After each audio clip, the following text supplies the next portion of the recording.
എറണാകുളം ചേന്നമംഗലത്ത് 10ാം വാർഡിൽ മത്സരിക്കുന്ന സ്വതന്ത്ര സ്ഥാനാർത്ഥിക്ക് കുത്തേറ്റു.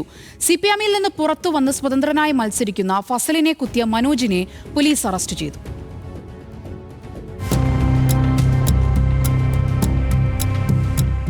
സാമ്പത്തിക തർക്കമാണ് തദ്ദേശ തെരഞ്ഞെടുപ്പിൽ മത്സരിക്കുന്ന ഫസലിന് കുത്തേൽക്കുന്ന സാഹചര്യത്തിലേക്ക് കാര്യങ്ങളെ എത്തിച്ചത്.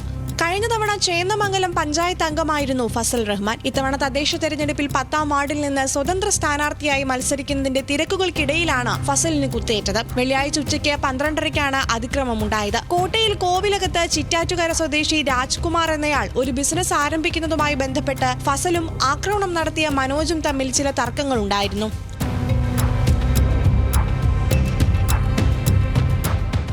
കോട്ടയിൽ കോവിലകത്തെ ടൂറിസം ഇൻഫർമേഷൻ സെന്ററിന് സമീപത്ത് മറഞ്ഞു വീണ തേക്കുമരം ഫസൽ വെട്ടിവിട്ടതാണെന്ന് കഴിഞ്ഞ ദിവസം മനോജ് സോഷ്യൽ മീഡിയയിൽ ഒരു വീഡിയോ പോസ്റ്റ് ചെയ്തിരുന്നു. വെള്ളിയാഴ്ച പഞ്ചായത്തിലെത്തിയ മനോജ് സെക്രട്ടറിയുമായി സംസാരിച്ച് നിൽക്കുന്നതിനിടെ സ്ഥാനാർത്ഥിയായ ഫസൽ റഹ്മാനും പഞ്ചായത്തിലെത്തി. ഇവിടെയുണ്ടായ തർക്കത്തിനൊടുവിൽ അടിപിടിയുണ്ടായി. ഇതോടെയാണ് മനോജ് കത്തിയെടുത്ത് ഫസലിനെ കുത്തിയത്.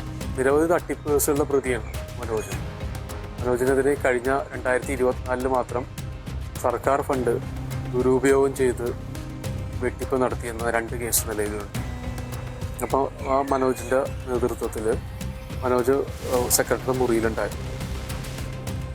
എന്നെ കണ്ട ഉടനെ അയാൾ കത്തിയെടുത്തുകൊണ്ട് അസഭ്യം പറഞ്ഞുകൊണ്ട് കുത്താൻ ഓങ്ങുകയും ഞാനപ്പോൾ പിന്തിരിഞ്ഞപ്പോൾ എൻ്റെ ബാക്കിലിട്ട് കുത്തി.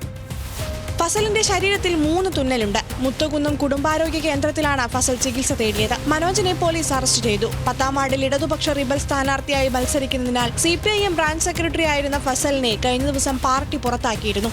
ന്യൂസ് മലയാളം, കൊച്ചി.